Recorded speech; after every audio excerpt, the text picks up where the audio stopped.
আমার ছেলে মেয়ে সব বাসায় পড়া আলহামদুলিল্লাহ। কোনো মাদ্রাসায় কোনো স্কুলে পূর্ণাঙ্গ পড়াশোনা আমার কোনো বাচ্চা করে নাই। পরীক্ষা দিয়েছে, পড়ালেখা সব বাসায়, হেফজ কমপ্লিট করেছে বাসায়, কোনো মাদ্রাসায় বসে হেফজ করে নাই। ছেলে মেয়ে সব আলহামদুলিল্লাহ, মেয়েটাও হেফজ করেছে, ছেলেও করেছে, কমপ্লিট বাসায়। মাদ্রাসায় ছিল সাময়িক সময়ের জন্য, কিন্তু পরিপূর্ণ আমরা বাসায় তাকে সার্ভিস দিয়েছি। অথচ আমার আহলিয়া হাফেজানা, কিন্তু আলহামদুলিল্লাহ তিনি সময় দিয়েছেন। আমি যদ্দূর পারছি অন্তত মনিটর করার চেষ্টা করেছি। মানুষ শেখ সুদাইসের তেলাওয়াতে মুগ্ধ হয়, শেখ সুরাইম ওনার তেলাওয়াতে মুগ্ধ হতো, কিন্তু শেখ সুদাইসকে কেউ না কেউ সূরা ফাতিহা শিখিয়েছেন, আলিফ বাতাসা শিখিয়েছেন, মস্ক করিয়েছেন, হেফজু করিয়েছেন, কেউ না কেউ করিয়েছেন না কাজগুলো। তাদের কাউকে আমরা চিনি, তাদের কাউকে আমরা জানি। শেখ সুদাইসের আমলনামায় যত সওয়াব জমতেছে, ওনার ওস্তাদের আমলনামায় সওয়াব কি কম জমার কথা না বেশি জমার কথা? বেশি কোন অর্থে? যে সাগরেদের গুলা তো সব বাই ডিফল্ট MLM সিস্টেম, ওটা তো আছেই, আর নিজের গুলো আছে, আর এরকম আরো বহু সাগরেদ আছে, তাদের গুলো আছে, কিন্তু মানুষ তাকে চিনে না, তাকে জানে না। ইমাম বুখারী রহমতুল্লাহকে আমরা সবাই চিনি জানি, কিন্তু ইমাম বুখারীকে কেউ না কেউ তো সূরা ফাতিহা পড়িয়েছে। এই জন্য সৌদি আরবের একজন বড় আলেম, সম্ভবত সাদ আল আতিক, উনি বা ওসমান আল খামিস, এরকম দুজনের একজন হবে,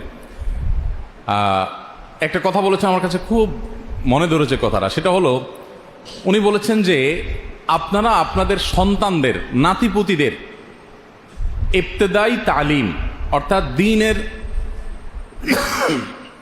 দিনের একেবারে প্রাইমারি যে শিক্ষাটা, এটা অনুগ্রহ করে আপনারা নিজেরা দিবেন।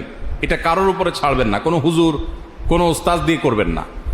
সে আলিম হোক ওস্তাদের মাথা হাতে, হাফেজ হোক ওস্তাদের মাথা হাতে, তাকে আলিফ বাতাসাগুলো আপনি শিখান, সূরা ফাতিহাটা আপনি শিখান, নামাজটা পড়ানো আপনি শিখান, বেসিক বিষয়গুলো আপনি শিখান। কারণ এত বড় বাণিজ্য আপনি কেন হাতছাড়া করবেন? কথাটা কি বোঝানো গেছে? অন্য সব মানুষ শিখাক, কিন্তু যেটা আপনি শিখাইলে সূরা ফাতিহা ও সারা জীবন প্রত্যেক রাকাতে রাকাতে পড়বে, তাই না? নামাজটা শিখাবেন, সারা জীবনও পড়বে।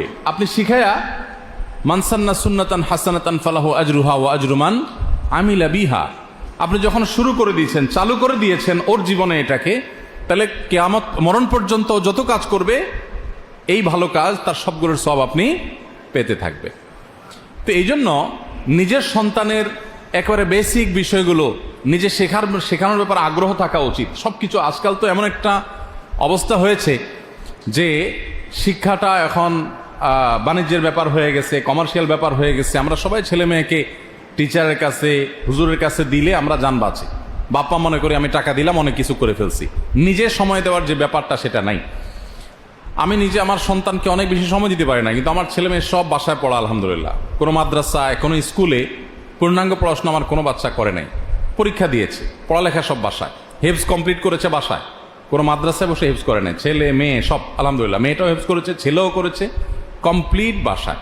মাদ্রাসায় ছিল সাময়িক সময়ের জন্য, কিন্তু পরিপূর্ণ আমরা বাসায় তাকে সার্ভিস দিয়েছি। অথচ আমার আহলিয়া হাফেজানা, কিন্তু আলহামদুলিল্লাহ তিনি সময় দিয়েছেন। আমি যদ্দূর পারছি অন্তত মনিটর করার চেষ্টা করেছি।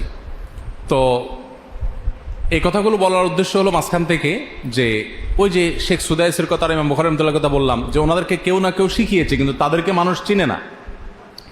আমাদেরকে মানুষ চিনে, কিন্তু আমাদেরকে তৈরি করার পেছনের কিছু কারিগর আছেন, ছিলেন, তাদেরকে মানুষ চিনে না। দুনিয়া এবং আখিরাতে হিসাব নিকাশটা আসলে সম্পূর্ণ ভিন্ন। দুনিয়াতে আমরা দেখতেছি একটা মানুষ অনেক কিছু করে ফেলতেছে, মনে হচ্ছে হায়রে এর তো বোধহয় সওয়াবের লরি, কাভার্ড ভ্যান নিয়ে উঠবে কিয়ামতে। এমনও হতে পারে যে অনেক অপরিচিত মানুষ, যাদেরকে আমরা চিনি না, যাদেরকে আমরা খুব বেশি জানি না, তারা অনেকে আমাদের চাইতে, চেনা মানুষগুলোর চাইতে অনেক বেশি সওয়াব নিয়ে তারপর আখিরাতে উঠবে।